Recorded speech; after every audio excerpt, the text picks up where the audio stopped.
Hindi Preto ni Chase eh. Sige, sawa. Introan mo ng maayos, tol. Chase. Introan mo ng maayos, tol. Go. Yo! Welcome back sa isa na namang episode ng segment ng Ligaw Theories, which is Ligaw Theories Reacts. Kami nga palang inyong mga host. Ako si Bluff. Ako si Lay. Ako naman si Chase. Yo, Rob, I'm Pin. Yeah. Oo nga. So, anong re-reactan natin ngayon, guys? Ang re-reactan natin ngayon ay yung nagva-viral na video ngayon, bro. Hindi nyo ba nakita yan? Hindi, wala kasi akong Facebook eh. Oo nga, hindi sinend sa akin, tol. Doon sa ano, Tungkol saan ba yan? Actually, mahirap siyang intindihin kasi hindi ako nagbibisaya, bro. Bisaya. Oo, tol. Ano daw eh. Ang kwento kasi, merong magjowa, bro. Tapos, yung jowa, yung babae, meron siyang sugar daddy. Pero yung Puta. putang na kagad. Parang dun off na kagad, no? Oo, parang off na kagad doon pa lang eh. Baka nanood siya ng Ligaw Theories nung last ep. Okay lang maging sugar baby daw. Oo. Yung tawag dito, bro, nauna yung sugar daddy. Tapos nagkaroon siya ng boyfriend. Ano yun pala kung mali yung translation ko kasi pinatranslate ko lang dun sa kaibigan ko kasi Bisaya talaga yung tol. Ilalagay namin yung link dyan. Ang sinasabi nga nila sa comments parang mahirap pa lang makichismis pagka hindi hindi pagka Bisaya yung yung topic ganun. So ayun nga, bro. Ka-graduate lang nung magjowa, bro. Yung babae, ang business niya pagiging sugar baby. Nauna pa yata yung sugar daddy kaysa doon sa boyfriend, bro.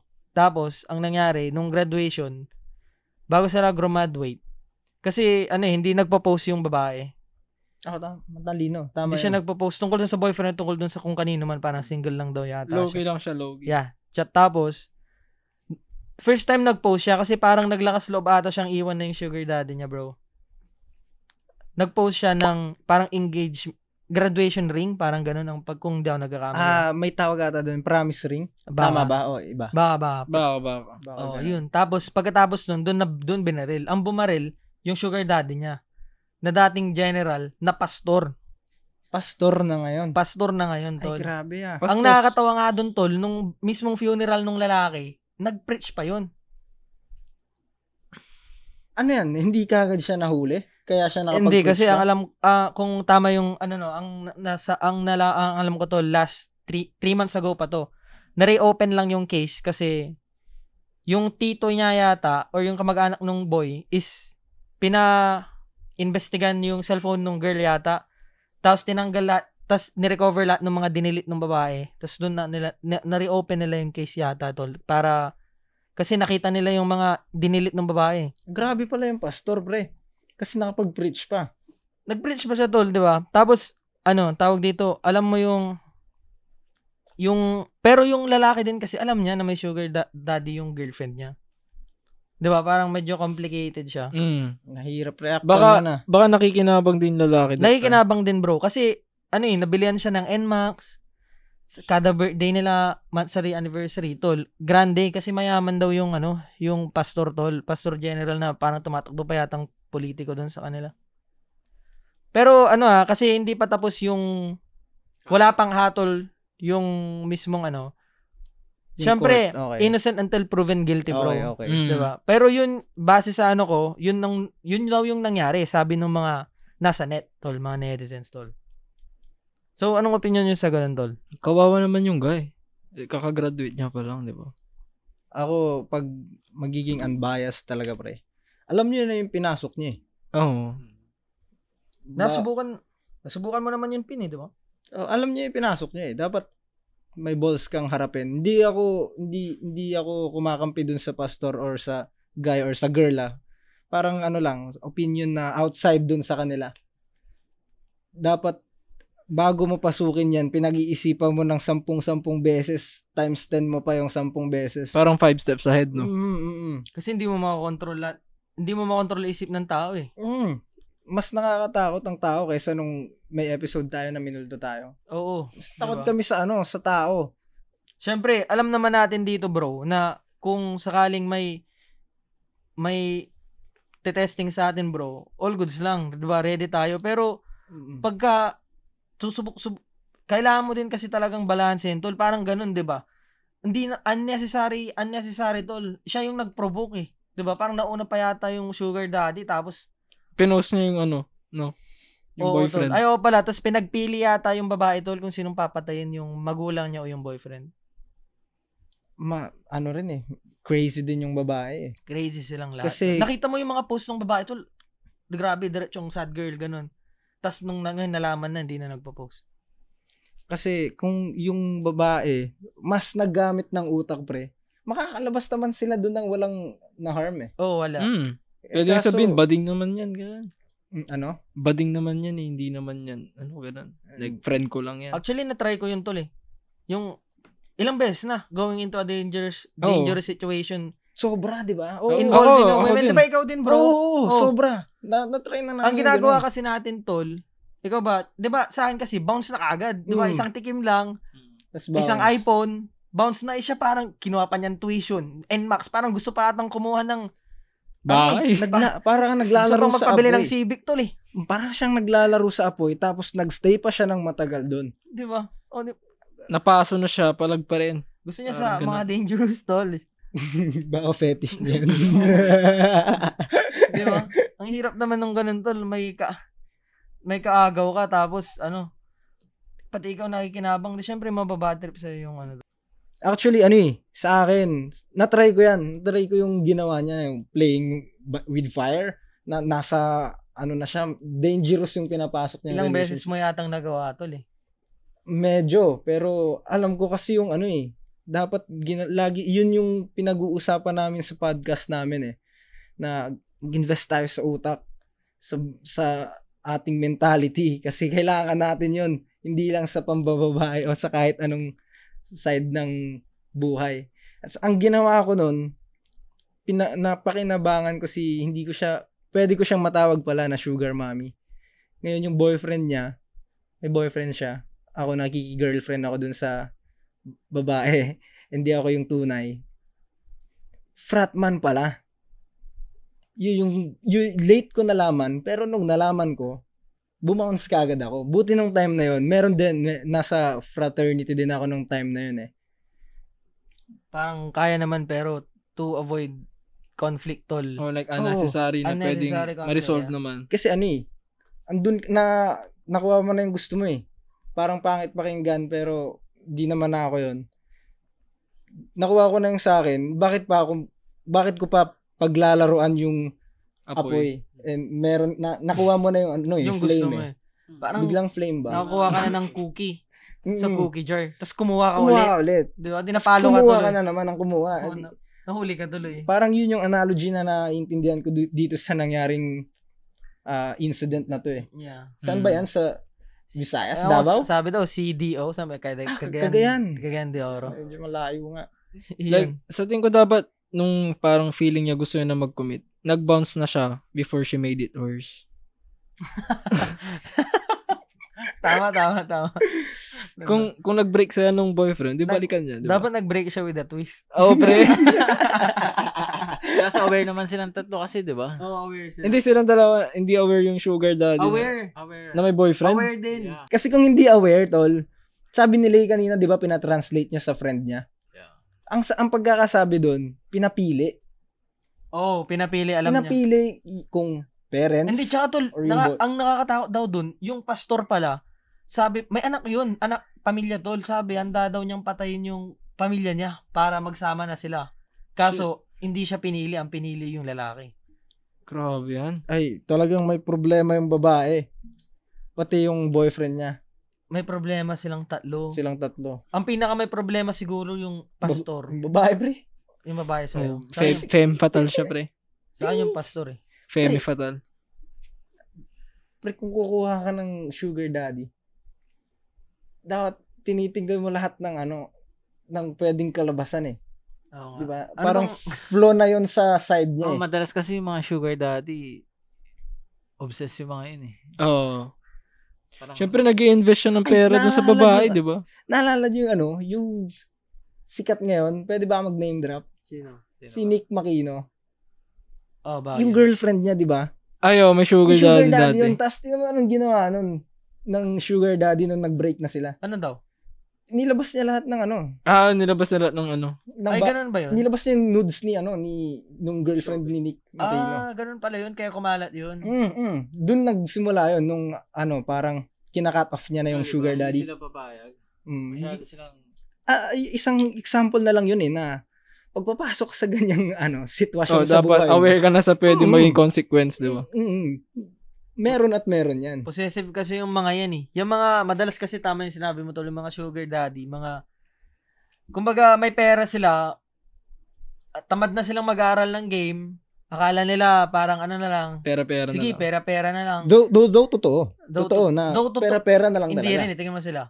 Totoo pa rin, pre. Oh, pera-pera. Makakakuha ka, pero kulang sila sa Anong nangyari? Kung okay lang Nagbabounce, talaga, Nagiging baliw sila. kung okay lang talaga, bakit sila, kasi sinasabi mo yan kasi hindi ka siloso, tol. Pero kung ikaw dinaan mo lang din sa pera-pera, hindi mo pinatikas yung mindset mo, tol. Di ba ka naging siloso ka din, baka nakapatay ka din, pin. Sinasabi ko yun sa dahil sa pre, kaya okay lang talaga kung wala kang balak na mag-upgrade ba. Kung gusto mo lang ng pussy, pre. Oh, gets ko naman yung point ni Pin. Kasi may pera ka na, pwedeng bumili ka na lang ng hoe. Oo nga. Pero ang bad downside dyan, Ganyan yung mangyayari. hindi siya yun attracted yung sa'yo. mangyayari. O attracted lang siya sa pera mo kung di mo inaral yung pagiging Pero possible din naman, tol. Okay lang naman yung maging attracted siya sa Pera. pera mo. Okay, Ang problema lang kasi doon yung mindset mo eh. Oo. Tignan mo yan, nakapatay. Yung kinalat yung nudes.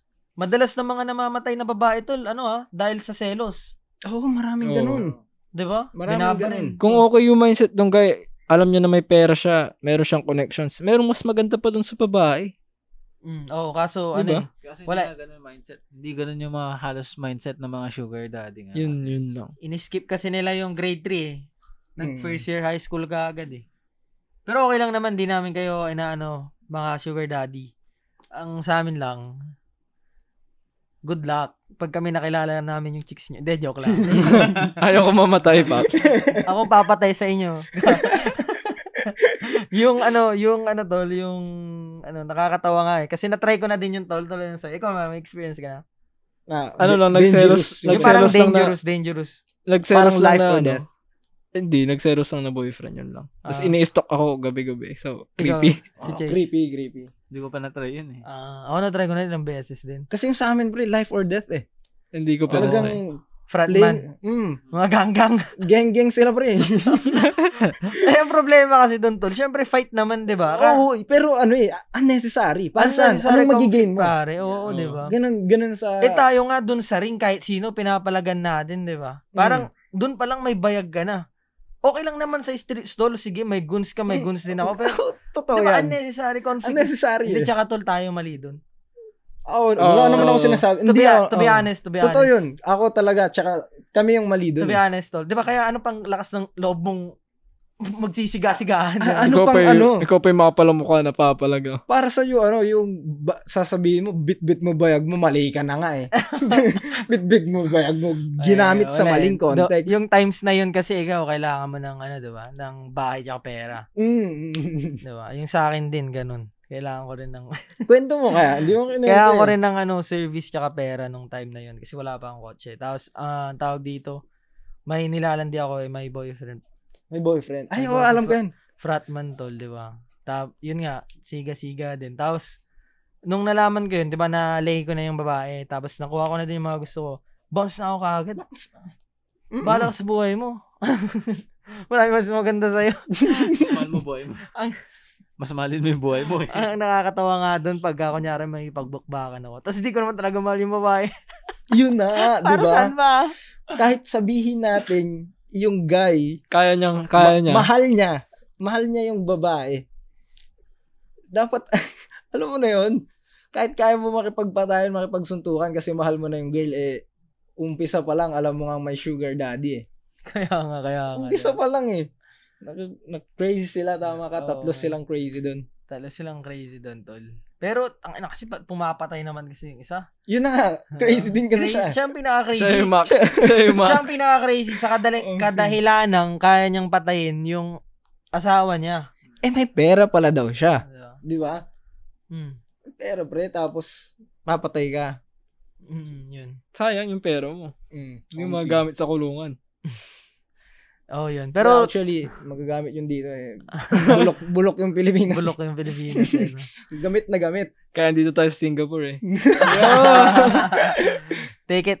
Pero yung kwento na yun, take it with a grain of salt. Kasi hindi pa nare-resolve yung case. Under investigation pa. Wala pang hatol, di ba? So, Makikita nyo, i-drop ba natin yung link? Yung tungkol din ilalagay ko na lang sa lalagay na lang. dito. Yeah. So, Check nyo na lang din. Tas kung may friend kayo na mas magaling mag-translate ng Bisaya, pa-translate nyo na lang din.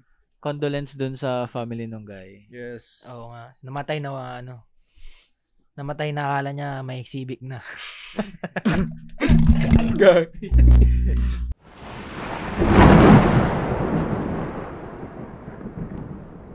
Yo. Para sa ang second na re-reactan natin, bro, is si Jack Roberto. And si Barbie Forteza.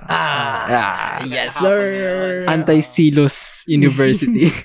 Diyan ba nagsimula yung unsent a message? Hindi. Pero, nirelate lang nila doon kasi nakakatawa. Unsent a message.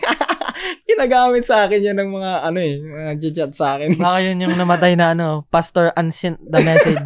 Yun yung mga death threats niya. Ay, Pastor was added to the group. Ano ba yan?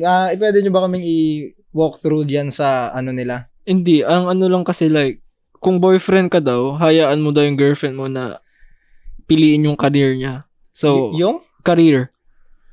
Yeah, so si Barbie Forteza may leading man siya na pogi. Lagi niyang pinopost. Oo, lagi niyang pinopost. Tapos yung boyfriend niya, hindi niya pinopost. Pero sila talaga ni Jack Roberto. Oo, sila talaga. Yan yung toxic nga sa celebrity, sa yun industry, nga, di ba yung pagla-love team? Oo. Ganyan. Hindi ka ba magsiselos sa ganun? Magkikiss sila, ganun. selos sa ganon. Oo, or ma-off, may feel off. Siguro palitan mo yung artista, wag si Barbie para mas ma-visualize ko. Si Yasi Pressman pa rin. Yasi Pressman. Yasi na lang, Yasi kunwari. Yasi. So, girlfriend crush kasi namin yun eh. Si Kelly Padilla. Tapos, may kalaplapan siya, ganun, di ba? Oo. Kasi artista yung mo. Yung girlfriend ko. Siguro pwede na rin. Hindi Basta sa'yo uuwi. Hindi pwede na rin kasi kasi maganda tapos maganda tsaka may pera tol, 'di ba? Kung yung ginagawa niya tol, she will make up for it sa akin na talagang ibibigay niya, sige, babawi ganun. Every month meron kang Civic, Miata ngayon, bukas Mustang, ganun. Kahit every 3 months may kotse ako tol, ganun. Syempre, bro, ganun yun may weakness siya dapat makita niya yun na weakness niya yun. Parang same goes with women with a lot of body count tol.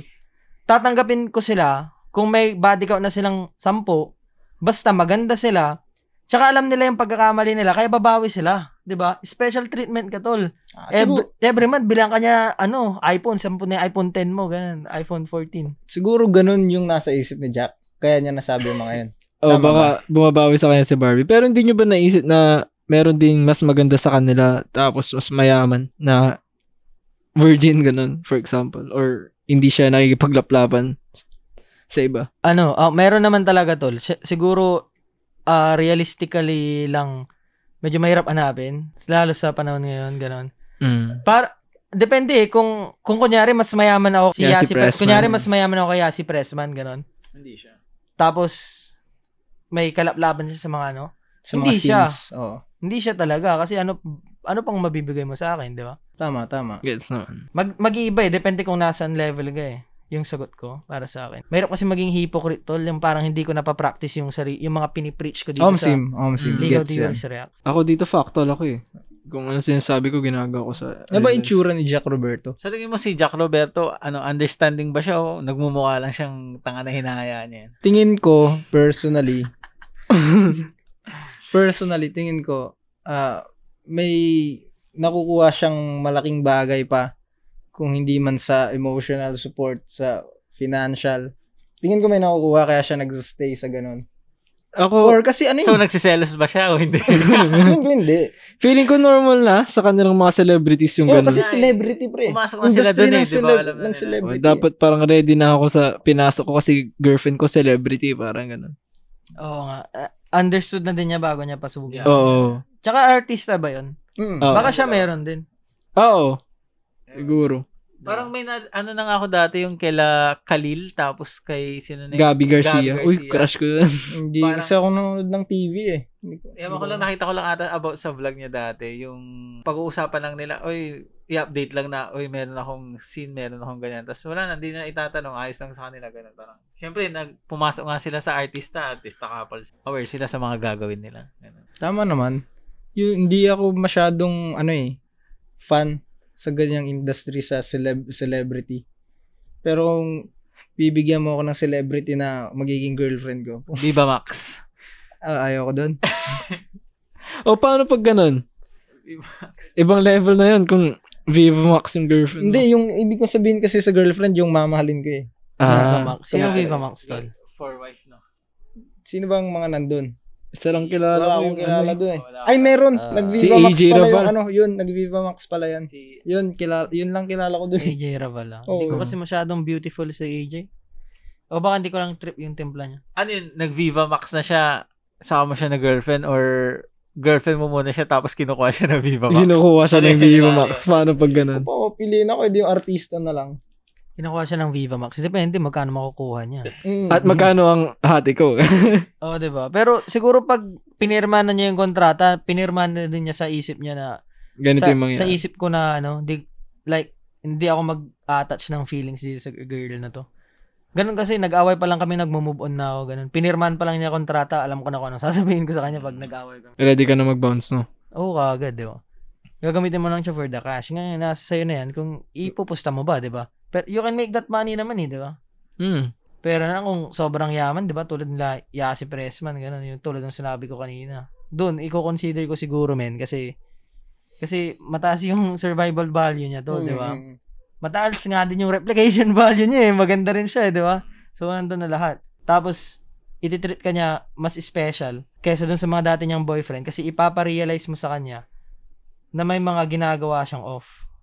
At kailangan niyang bumawi. Dapat nga may tawag ako dun sa theory na yun, tol eh. Jack Roberto, astig ka pa rin. Astig ka. Matatapos din yung love team nila Barbie. Tis-tis ka lang. Saan yung astig batuta na. natin, bro? Wala nandun sa kabila. Jack Roberto!